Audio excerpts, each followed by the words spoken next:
الذي علم بالقلم علم الإنسان ما لم يعلم والصلاة والسلام على أشرف الأنام سيدنا محمد صلى الله عليه وسلم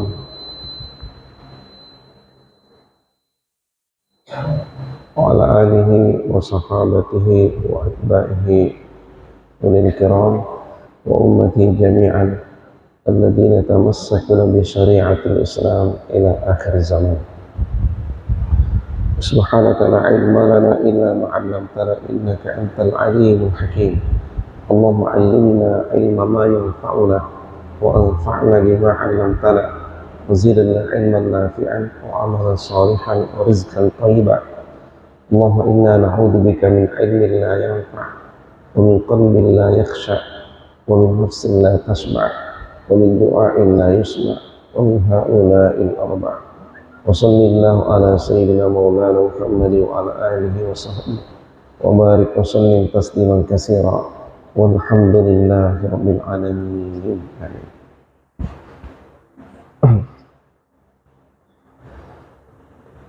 أبنائي الطلبة وبناتي الطالبات الأعزة fillah.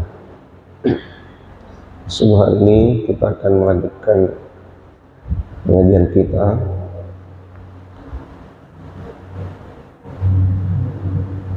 yang biasanya diisi oleh Al-Mukarram Al-Mukarram.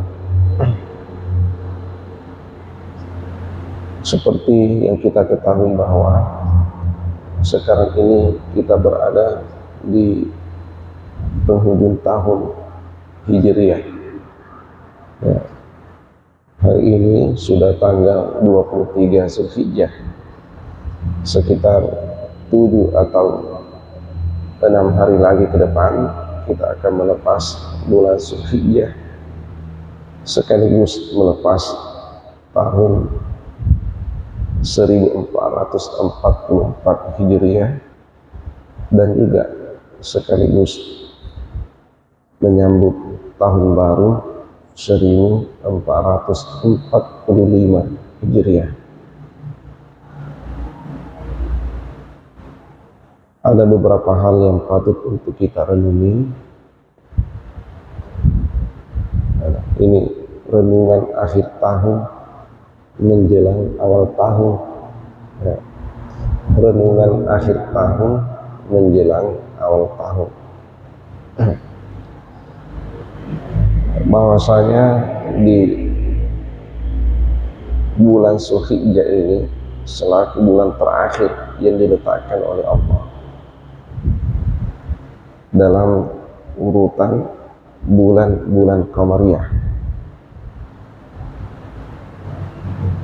Ya.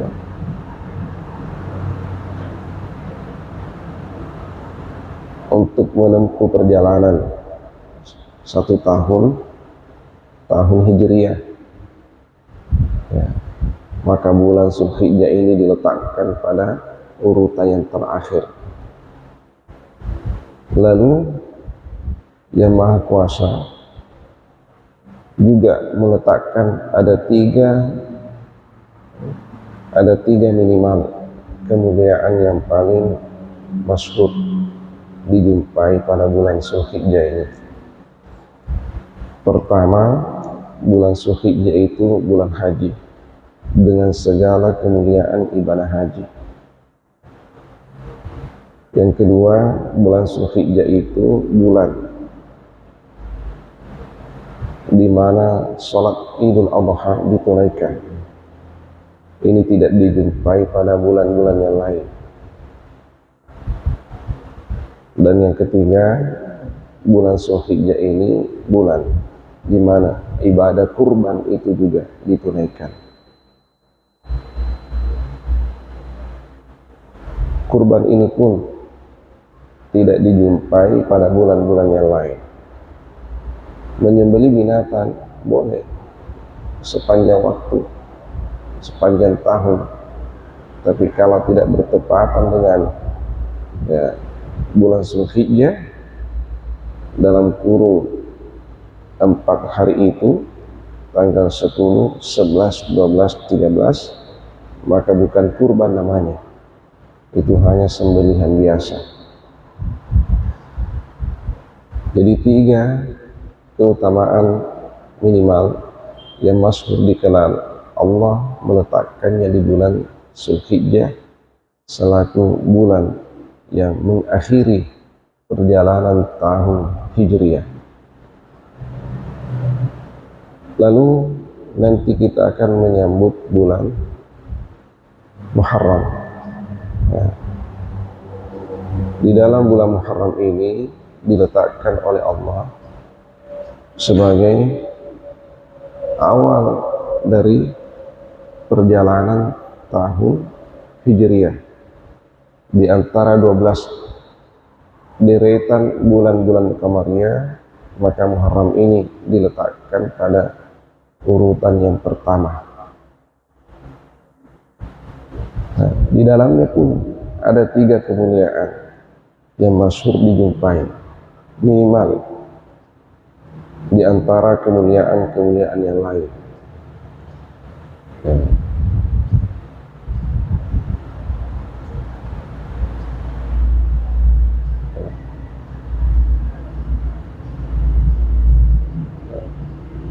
Yang pertama adalah asyam, puasa di tanggal 9, 10, 11 Muharram. Yang kedua adalah as-sadaqah, sedekah khusus ya, pada tanggal 10 Muharram atau Yaumul Asyura. Ya. Sedekah sepanjang tahun itu boleh, seperti puasa sepanjang tahun selain hari-hari tertentu itu juga boleh. Namun ada fadilah khusus bila itu disesuaikan dengan waktunya pada bulan Muharram ini. Dan yang ketiga adalah at-tawassu' alal iyal, ya, melonggarkan belanja untuk keluarga, melonggarkan belanja untuk keluarga. Ini juga boleh dilakukan sepanjang waktu, sepanjang tahun. Namun ketika bertepatan pada tanggal 10 Muharram atau Yaum Asyura, itu ada fadilah tersendiri, ada nilai plus tersendiri. Itu dijumpai di dalam hadis.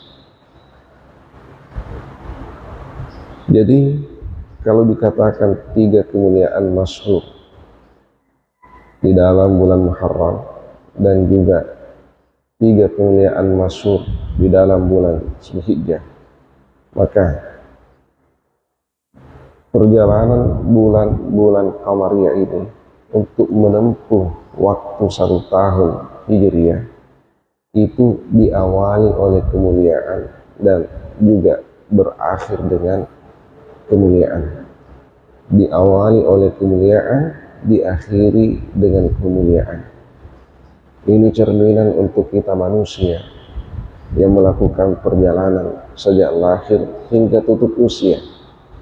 Ya, sejak lahir hingga tutup usia. Kelahiranmu itu mulia. Kenapa? Yuladu alal fitrah. Engkau dilahirkan dalam keadaan suci, maka berjuanglah engkau untuk mempertahankan kesucianmu dengan segala tantangan, godaan, rintangan, hambatan yang mesti engkau hadapi di muka bumi ini. Ya, karena perjalananmu di bumi ini perjalanan kritis, ya, yang penuh dengan tantangan, penuh dengan rintangan, penuh dengan cobaan, penuh dengan godaan. Dan bumi ini tempatnya kebaikan sekaligus tempatnya keburukan. Ya, bumi ini tempatnya orang mensucikan diri dan juga sekaligus tempatnya sebagian orang menodai dirinya.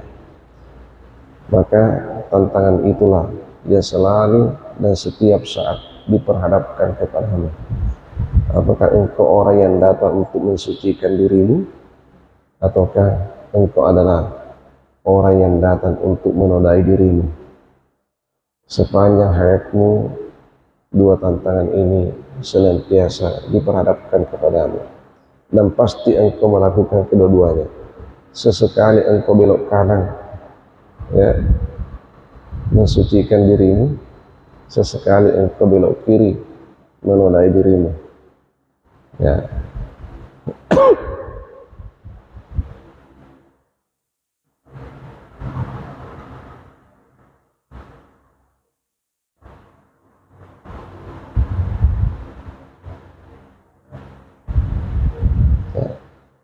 Sama adanya orang yang belok kanan ataukah orang yang belok kiri, tetap kedua-duanya itu diminta untuk jalan lurus, as-siratal mustaqim. Ya, apa maksudnya? Ketika engkau belok kanan, bersyukurlah, maka engkau kembali ke jalan yang lurus.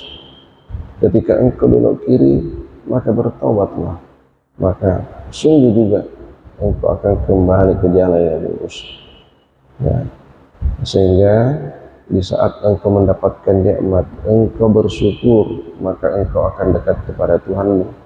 Tapi di saat engkau mendapatkan kesulitan, kesusahan, ataukah engkau terjerumus ke dalam perbuatan nista dan maksiat, maka bertobatlah. Ketika engkau bertobat, juga kembali ke jalan yang lurus. Itulah as-siratal mustaqim yang selalu kita minta, yang selalu dipinta oleh setiap hamba pada saat membaca surah Al-Fatihah, dan doa itu diletakkan pada akhir-akhir surah Al-Fatihah. Ihdinas siratal mustaqim siratal ladzina an'amta 'alaihim ghairil maghdubi 'alaihim waladdallin. Itulah doa kita 17 kali minimal setiap hari dan malamnya dilantunkan. Itu minimal.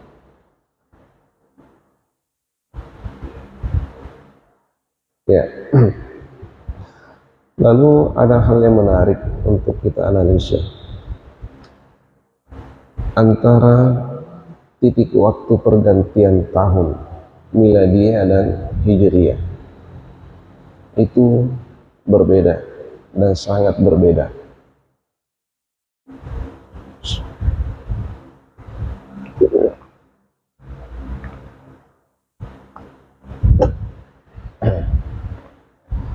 Untuk tahun Hijriyah,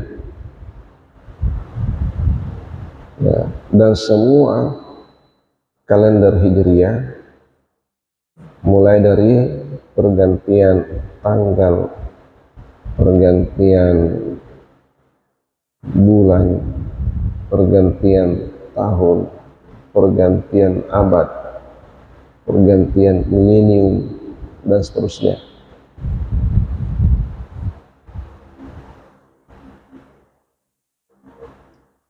Itu selalu titik fokusnya pada waktu maghrib. Ya.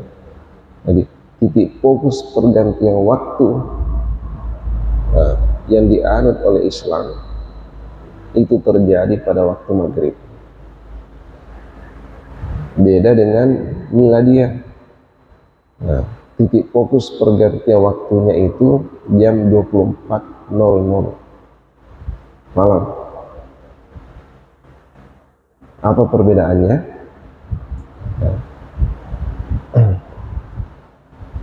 Coba lihat. Kalau waktu maghrib, ya, kalau waktu maghrib, bedanya nanti dengan pukul 24.00. Ya, maghrib ini adalah waktu sholat. Ya, maghrib ini adalah waktu sholat. Pukul 24.00 waktu tidur. Oh. Ya. Pukul 24.00 itu waktu tidur. Ya. Maghrib ini waktu sholat. Pertanyaannya, apakah sama orang yang sholat dengan orang yang tidur? Sama kira-kira. Ketika orang azan, apa yang dikatakan? As-salatu khairun minan naum. As-salatu khairun minan naum. Ya. Di sini ada isyarat yang bisa kita baca bahwa menggunakan kalender Hijriah bagi kita kaum muslimin itu jauh lebih tepat, jauh lebih sesuai dengan karakter kita sesungguhnya. Tapi kenapa ini sedikit kita gunakan dan sedikit kaum muslimin yang menggunakannya? Kita masih banyak waktu kita, jadwal kita diatur oleh kalender miladiah. Bukan berarti tidak boleh, bukan. Hanya saja kalau ini kita gunakan, kenapa ini kita tinggalkan? Kenapa kita tidak sadar bahwa penanggalan kalender Hijriah itu jauh lebih tepat untuk kita kaum muslimin? Waktu-waktu ibadah sepanjang tahun ini semua diatur berdasarkan kalender Hijriah, bukan kalender miladiah. Nah, jadi bagi mereka yang ahli ibadah, ini yang mesti jadi panduannya. Nah, yang ironis kalau mereka tinggalkan, tidak tahu hari ini tanggal berapa, tidak tahu itu tanggal berapa, tidak tahu kalau hijriahnya, tidak tahu kalau miladiahnya, langsung ditangkap. Karena begitu buka HP-nya langsung kelihatan. Ya. Sekarang tanggal berapa? Zulhijjah. Oh iya. Nah, bagi mereka yang one day, one juz, tahu itu. Juz apa dibaca hari ini? Juz 23. Oh, tanggal 23. Nah, itu. Nah, itulah keuntungannya one day, one juz, satu juz, satu hari. Sesuaikan dengan kalender Hijriah. Nah, tanggal 1, juz 1, tanggal 2, juz 2, tanggal 3, juz 3. Tanggal 29 nanti, ya, juz 29 plus juz 30. Ya, 2 juz dibaca hari itu. Kenapa? Oleh karena ya, perhitungan bulan-bulan Qamariyah tidak selalu 30, kadang 29. Ya, 29 diselesaikan. Kalau ada tanggal 30 istirahat, ya, libur, yaumul ajaz, ya, engkau libur di situ 1 hari.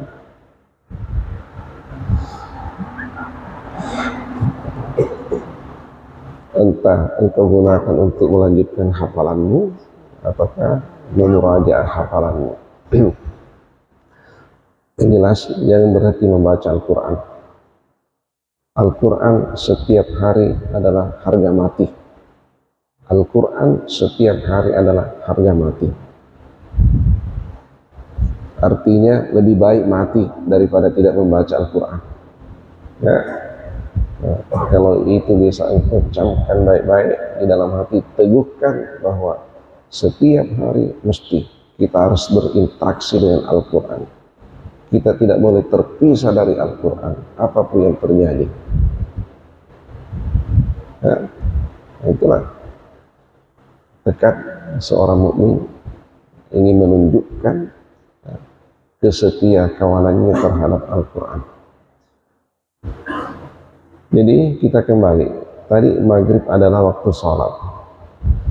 Lalu mungkin ada pertanyaan, waktu sholat bukan hanya maghrib, isya juga waktu sholat, subuh juga waktu sholat, duhur, asar waktu sholat. Kenapa justru maghrib yang terpilih? Coba lihat lagi. Maghrib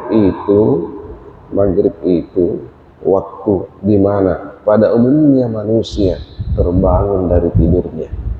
Oh, adakah orang tidur pada waktu maghrib? Ada. Orang yang tidur pada waktu maghrib itu orang sakit. Orang sakit. Mereka engkau tahu, ngapu jimatin labu keso, sapari pak murah, atau malasa itu.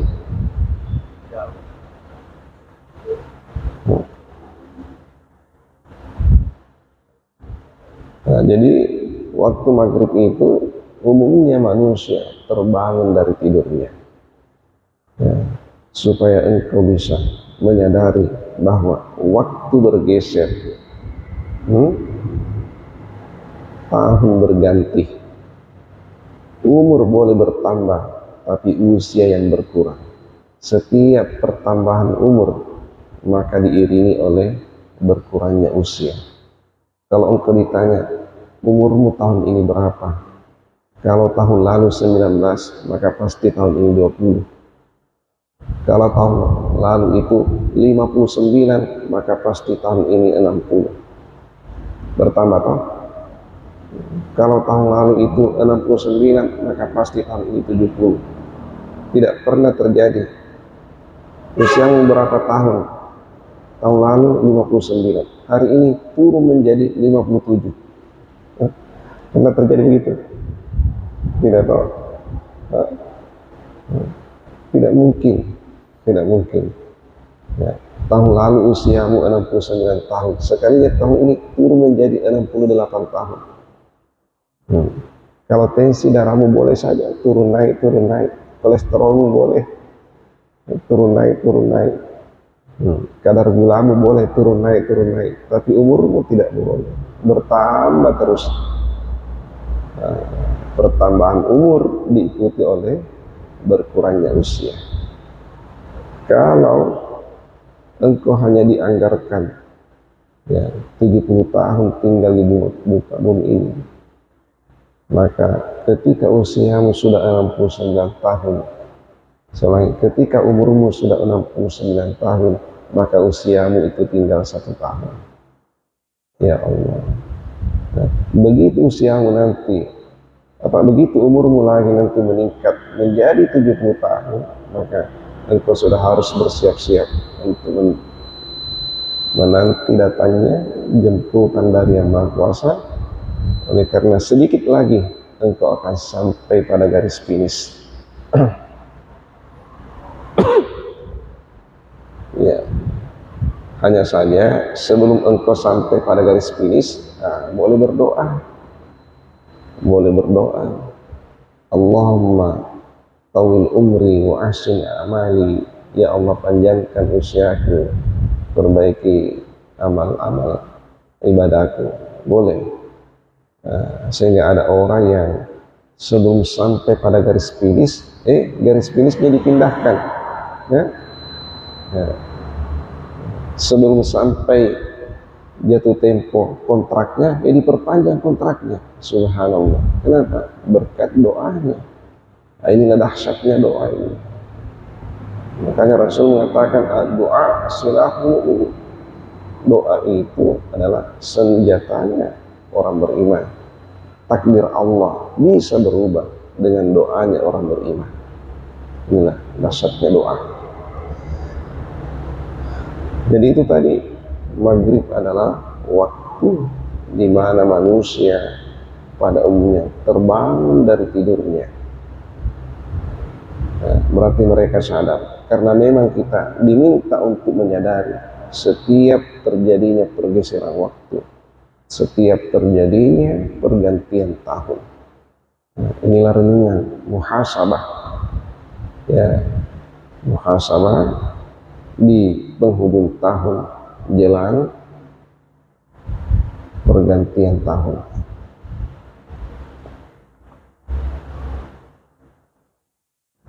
Kemudian dahsyatnya waktu maghrib. Coba perhatikan.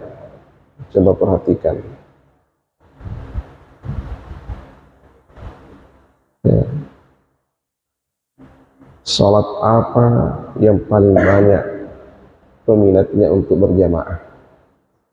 Salat apa? Salat apa? Salat maghrib. Kalau ada masjid yang ramai jamaah maghribnya, belum tentu nanti jamaah isyanya seramai dengan maghribnya. Apalagi subuh.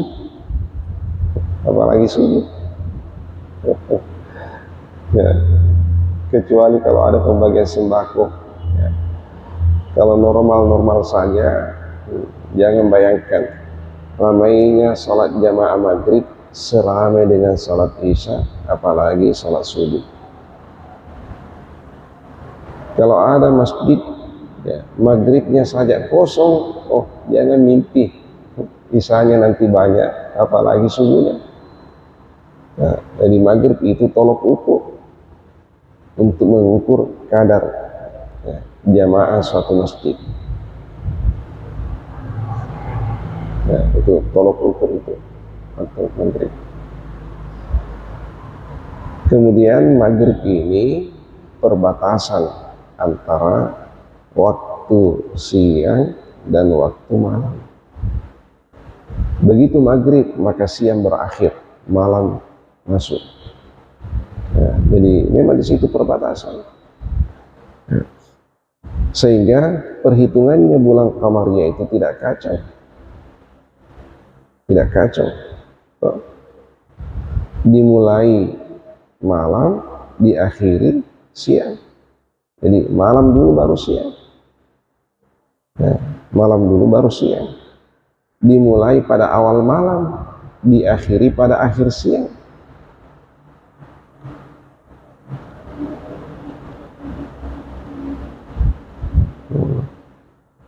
Jadi kalau bulan-bulan qamariyah dikatakan jam 1,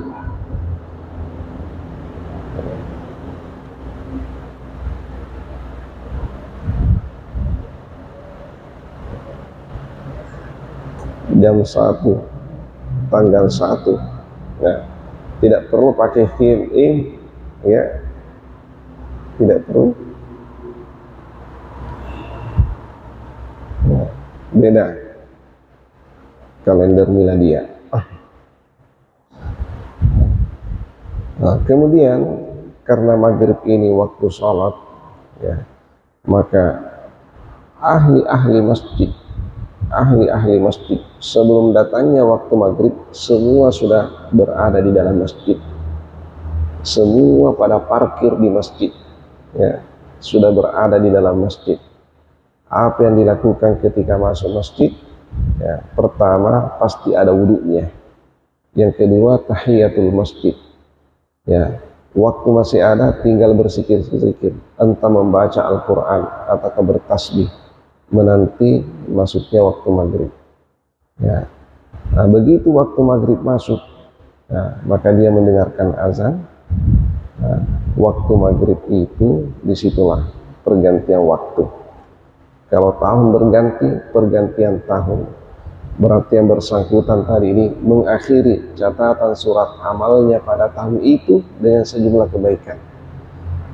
Berwudu, masuk masjid, tahiyatul masjid, zikir-zikir atau membaca Al-Quran. Ini rangkaian kebaikan yang dia lakukan menutup rangkaian catatan amalnya pada tahun itu, pada tahun 1444 Hijriah, sekaligus membuka lembaran baru catatan surat amalnya 1445 Hijriah.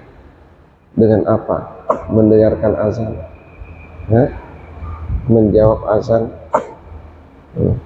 membaca doa setelah azan, sholat qabliyah maghrib, nah, diikuti nanti sholat maghrib berjamaah, nah, zikir-zikir, doa, lalu melaksanakan lagi sholat sunat qabliyah ba'diyah maghrib.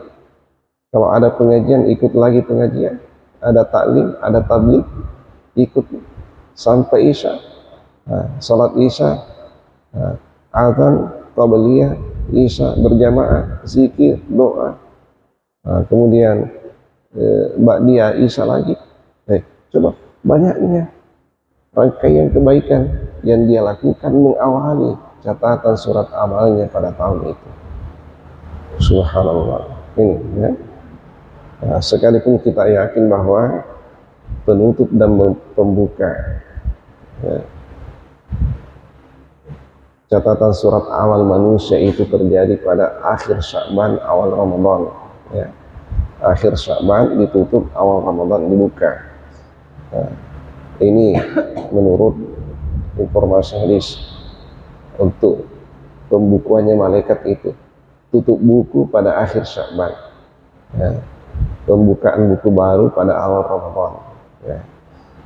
Tapi yang dimaksudkan tadi ini rangkaian amal 1444 Hijriah ditutup dengan rangkaian ibadah menjelang maghrib ya. 1445 Hijriah dibuka dengan rangkaian ibadah yang lebih banyak lagi ya setelah masuknya waktu maghrib.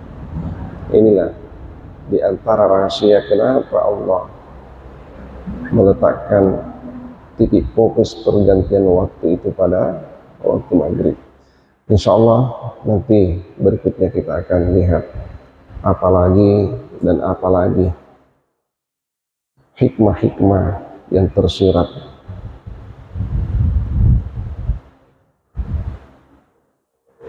di balik terpilihnya waktu maghrib sebagai titik fokus pergantian waktu di dalam Islam.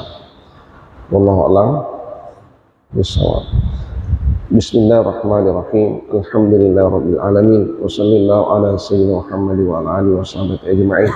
Rabbana zidna ilman nafi'an warzuqna fahman sabita. Rabbana rzuqna fahman nabiyyin wa hifdzal mursalin wa ilhamal malaikatil muqarrabin.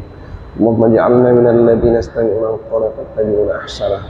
Wa sallallahu ala sayyidina maulana Muhammad wa ala alihi washabihi wa barik wa sallim tasliman katsira.